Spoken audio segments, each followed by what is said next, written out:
Friends, అందరికీ జయమాతాది. ఎట్లున్నారు? అందరూ మంచిగా ఉన్నారు కదా? మేము అందరం కూడా చాలా బాగున్నాము. నా పేరు Rupali. Welcome back to Ramalakshmi వ్లాగ్స్కి స్వాగతం.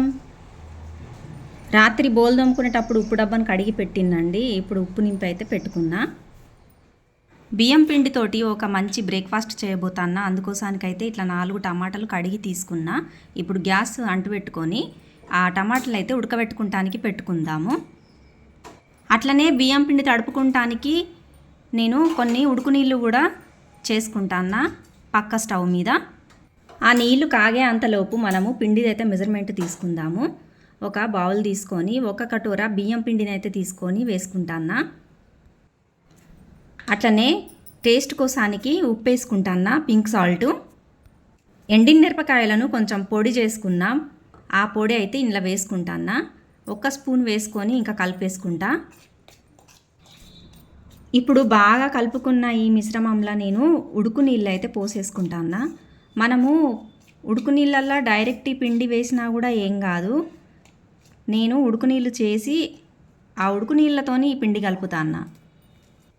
పిండిని కలుపుకునే ముందు ఇప్పుడు గుప్పెడంతా నేను చింతపండు అయితే తీసుకున్నా. అట్లనే సోయా చంక్స్ తీసుకొని ఇంకా అందులో కొన్ని ఉడుకు నీళ్ళు అయితే పోసుకొని పక్కకైతే పెట్టేసుకుంటా.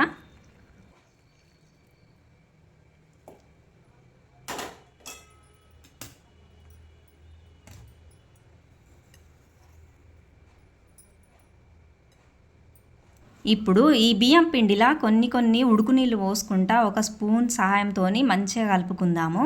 బాగా లూజ్ కలుపుకోవద్దండి, మంచి ఒక డోలాగా కలుపుకోవాలి. ఒకవేళ కలుపుతా అంటే పిండి పలసగా అయిందనుకోండి, మళ్ళీ కొంచెం బియ్యం పిండి వేసుకొని కలుపుకోవచ్చు. మొత్తానికైతే ఇట్లా డో నేను తయారు చేసుకొని అయితే ఒక 10-15 నిమిషాల కోసానికైతే పక్కకు పెట్టేసుకుందాము. ఇప్పుడు ఒక మిక్సీ జార్ తీసుకొని అందులోనైతే సోయా చంక్స్ వేసుకున్నా. అట్లనే కొన్ని బఠానీలు వేసుకున్నా. బఠానీలు అయితే ఉడకబెట్టుకోలేదు, కచ్చా బఠానీలే.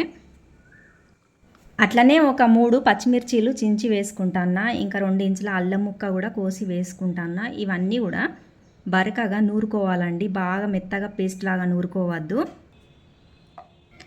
ఇక్కడ చూపెట్టిన విధంగానైతే ఇట్లా బరకగానే ఉండాలండి, బాగా మెత్తగా చేసుకునేది ఏం లేదు. ఇప్పుడు మిక్సీ పట్టుకున్న మిశ్రమం అయితే పక్కకైతే పెట్టేసుకుంటానండి. అంతలోపు స్టవ్ వెలిగించుకొని ఒక ప్యాన్ అయితే పెట్టేసుకుంటా. సోయా చంక్స్ను బఠానీ మిశ్రమంది మనము చట్నీ చేసుకుందామండి. ఇప్పుడైతే నేను కొంచెం నూనె పోసుకొని నూనె వేడెక్కిన తర్వాత సోంపు వేసుకుంటాను. సోంపు చిటపట్లాడిన తర్వాత దీంట్లో కొంచెం కొత్తిమీరాకు కూడా వేసుకొని అట్లనే రెడ్ చిల్లీ ఫ్లేక్స్లు ఉంటాయి కదా, అవి కూడా వేసుకుంటాను. అంటే ఎండిన మిరపకాయలను పొడి పట్టుకొని ఇట్లా వేసుకున్నాను అన్నట్టు. ఇప్పుడు ఇదంతా కూడా మంచిగా కలుపుకుందాము. కొంచెం పచ్చివాసన పోయిన తర్వాత ఇందులో నేను క్యారెట్ ముక్కలు అయితే వేసేసుకుంటాను. అట్లనే ఒక సగం స్పూను జీలకర్ర పొడి, 1 స్పూను ధనియాల పొడి, చిటికెడంతా పసుపు, కలర్ కోసానికి కారం పొడి, కొంచెం పింక్ సాల్టు, అట్లనే తెల్లుప్పు, ఇవన్నీ కూడా వేసుకొని బాగా కలుపుకున్న తర్వాత మనము ముందుగానే సోయా చంక్స్ను బఠానీ మిశ్రమాన్ని మిక్స్ చేసుకొని పెట్టుకున్నాం కదా, అది కూడా ఇందులో వేసుకొని బాగా కలిసిపోయేదాకా కలుపుకోవాలండి.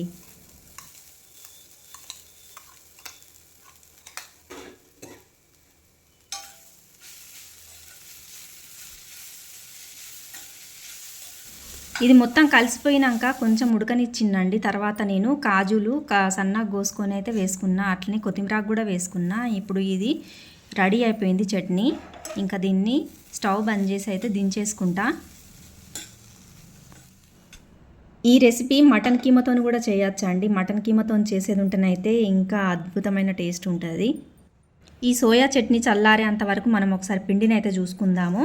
పిండి కొంచెం గట్టిగా అయిందండి. మళ్ళీ నేను మంచిగా కలిపేసుకున్నా ఉడుకు నీళ్ళు కొన్ని పోసి. ఆ తర్వాత ఇట్లా ఉండలుగా తీసుకొని అయితే పెట్టుకుంటాను. చూస్తారు కదా నేను ఎంత చిన్న ఉండలు చేసుకుంటానో అంతే చేసుకునేది ఉన్నది.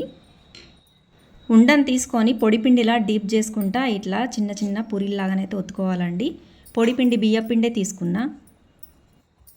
ఇట్లా పూరి రెడీ అయిన తర్వాత దాంట్లో ఒక 2 స్పూన్ల సోయా చట్నీని అయితే వేసేసుకోవాలి. వేసుకున్న తర్వాత మనకు ఏ ఆకారంలో కావాలంటే ఆ ఆకారంలో మనము ఈ ముద్దను తయారు చేసుకోవచ్చు అండి. నేనైతే ఒక ఫ్లవర్ లాగా చేసుకుంటాను. ఇట్లాంటి ఫ్లవర్ షేప్లో ఇస్తేనైతే పిల్లలు బాగా ఇష్టంగా తింటారండి. అందుకే నేనైతే ఎప్పుడు చేసినా కూడా ఇట్లనే చేస్తా. మనము కర్జలు చేసుకుంటాం కదనండి, ఆ కర్జల్లాగా కూడా చేసుకోవచ్చు. బాగా మంచిగా కనబడతాయి అట్లా కూడా. నేనైతే అన్నీ కూడా ఇట్లనే రెడీ చేసుకున్నానండి. ఇప్పుడు రెడీ అయిన ఫ్లవర్ని అయితే ఒక ప్లేట్లో పెట్టుకొని పక్కకైతే పెట్టేసుకుందాము.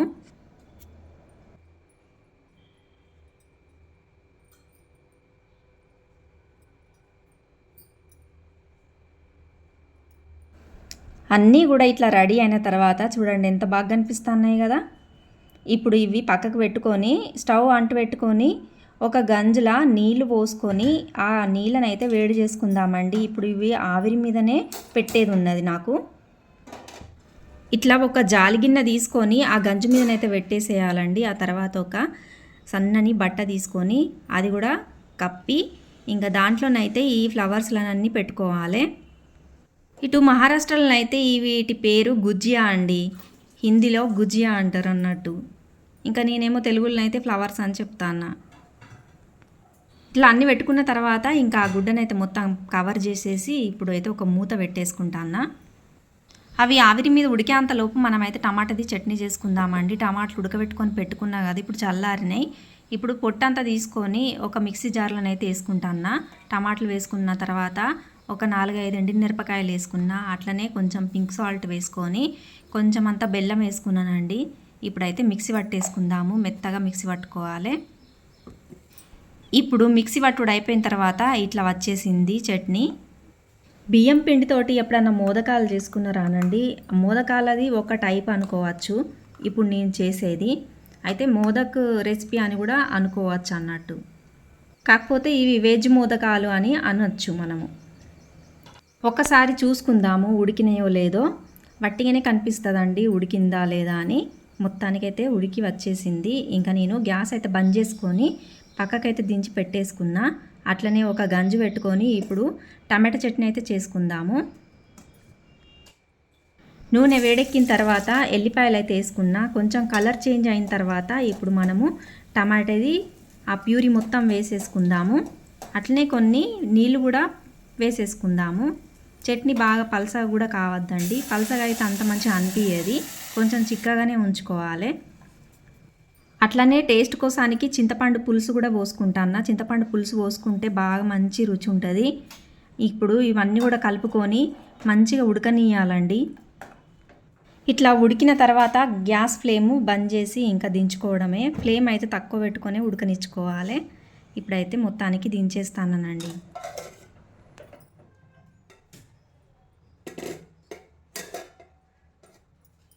ఇప్పుడు రెడీ అయిన వెజ్ మోదకాలనైతే ఈ గిన్నెలో వేసేసుకుంటానండి.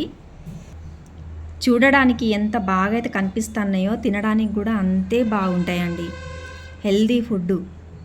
ఇప్పుడు అన్నీ కూడా ఇట్లా పెట్టుకొని మూత పెట్టేసుకొని అయితే పక్కకైతే పెట్టేసుకుందాము. ఈ వెజ్ మోదకాల కాంబినేషన్కి ఒక స్వీట్ ఐటమ్ అయితే చేసుకుందామండి. అయితే నేను రాత్రే బాదాం అయితే నానబెట్టుకొని పెట్టుకున్నా. ఇప్పుడు పొట్టు తీసి పక్కకైతే పెట్టుకున్నా. అట్లనే ఒక గంజుల పాలు కాగబెట్టుకుంటాను. అవి కాగే అంతలోపు మనము ఈ పేస్ట్ అయితే చేసుకుందాము. బాదామును కొన్ని కాజులు కూడా వేసుకొని పేస్ట్ అయితే రెడీ చేసుకుందాము. పేస్ట్ అయితే కొంచెం మెత్తగా చేసుకోవాలి ఇట్లా. ఇప్పుడు ఈ రెడీ అయిన పేస్టును కాగే పాలల్లా వేసేసుకుందాము. మొత్తం పేస్ట్ వేసుకుంటానండి. ఈ బాదాం పాయసం అయితే బాగా టేస్ట్ ఉంటుందండి. మీకు ఈ రెసిపీ నచ్చేది ఉంటే ఎప్పుడన్నా తప్పకుండా చేసుకొని చూడండి. బాగా ఉడకనిచ్చిన తర్వాత కొంచెం దగ్గర పడ్డాక ఇందులో గ్యాస్ బంద్ చేసుకొని బెల్లమును పిస్తాను కొంచెం కాజు వేసేసుకొని కలుపుకోవాలండి. బెల్లం వేసుకునేటప్పుడు మాత్రం గ్యాస్ బంద్ చేసే బెల్లం వేసుకోవాలండి, లేకపోతే మొత్తం పలిగిపోతుంది, పాలున్నాయి కాబట్టి. కొంచెం ఇలాచీ పొడి వేసుకొని ఇప్పుడైతే కలుపుకొని దించేసుకుంటానండి. ఆల్రెడీ నేను గ్యాస్ బంద్ చేసిన. ఇప్పుడు ఇక్కడ చూడండి 3 కూడా రెడీ అయిన రెసిపీలు. ఒకటైతే కాజు బాదాం పాయసం, మన వెజ్ మోదకాలు, అలాగే చింతపండు రసం తోటి టమాటా చట్నీ కూడా రెడీ అయి ఉందండి. ఇవన్నీ కూడా సూపర్ కాంబినేషన్ ఉంటుందండి. మీకు నచ్చినట్లయితే ఎప్పుడైనా చేసుకొని తప్పకుండా చూడండి. ఇప్పుడైతే నేను ప్లేట్ సర్వ్ చేసుకుంటాను. వెజ్ మోదకాలు, టమాటోను చింతపండు చట్నీ, అట్లనే బాదాం పాయసం. రండి తిని చెప్పారు ఎలా అయిందో టేస్ట్. మా ఆయనకి మా పిల్లలకి ఇచ్చిన తర్వాత నేనైతే తింటానండి. చాలా టేస్ట్గా అయినాయండి. ఎంత అద్భుతమైన టేస్ట్ అంటే అంత మంచి టేస్ట్ ఉన్నాయి. తినడం అయిన తర్వాతనైతే అన్ని బోళ్ళని తోమేసుకొని పెట్టుకున్నానండి. తర్వాత మన ఈ పప్పు దినుసులు ఉంటాయి కదా, అవన్నీ కూడా ఎండబెట్టుకొని పెట్టేసుకున్నా. మోటు శనగలును పేసాలండి. వీటిలా మనము ఎండకు పెట్టకపోయేది ఉంటే అందులో పురుగులు పడతాయి. అందుకోసానికి 10 రోజులకు ఒకసారి అయితే ఎండకు పెట్టుకోవాలి. అవన్నీ కూడా ఎండకు పెట్టిన అయితే మబ్బొచ్చింది, అయితే అవన్నీ తీసేది ఉన్నది. ఇప్పుడు అవన్నీ తీసి అయితే నేను డబ్బాలల్లా స్టోర్ చేసుకొని అయితే పెట్టేసుకుంటాను. మోటైనా సరే, పెసాలైనా సరే, శనగలైనా సరే, పల్లీలైనా సరే 2 కిలోలు తెప్పించుకొని పెట్టుకుంటానండి. మొత్తం నెల వచ్చేస్తుంది. చిక్కుళ్ళు అయితే మా అమ్మ తీసుకొచ్చి ఇచ్చిందండి. ఫస్ట్ టైం వచ్చినాయి మా ఇంటికి. అమ్మోళ్ళ ఇంట్లో బాగా చిక్కుడుకాయ చెట్లు ఉన్నాయి. అయితే చిక్కుళ్ళు అయిన మూలే తీసుకొచ్చి ఇచ్చింది. ప్రతిసారి 30 కిలోల బియ్యం అయితే ఇట్లా డబ్బాలో పోసుకొని పెట్టుకుంటానండి. అయితే పోసుకునేటప్పుడు అందులో పురుగులు ఉంటాయి, లక్క పురుగులు ఉంటాయి. అయితే అవి వెళ్ళిపోవాలంటే మనము దాంట్లో లవంగాలు వేసుకోవాలండి. ఒక 10-20 గల్లా లవంగాలు వేసుకుంటే ఆ పురుగులు అనేటివి మొత్తానికి వెళ్ళిపోతాయి. ఫ్రెండ్స్, ఈ వీడియో మీకు నచ్చినట్లయితే ఒక చిన్న లైక్ చేసుకొని ఛానల్ను సపోర్ట్ చేయండి. మీకు కొంచెమన్నా హెల్ప్ అవుతుంది అనుకుంటే సబ్స్క్రైబ్ చేసుకోండి. మళ్ళీ ఒక మంచి వీడియోతో మళ్ళీ కలుస్తా. అంతవరకు బాయ్.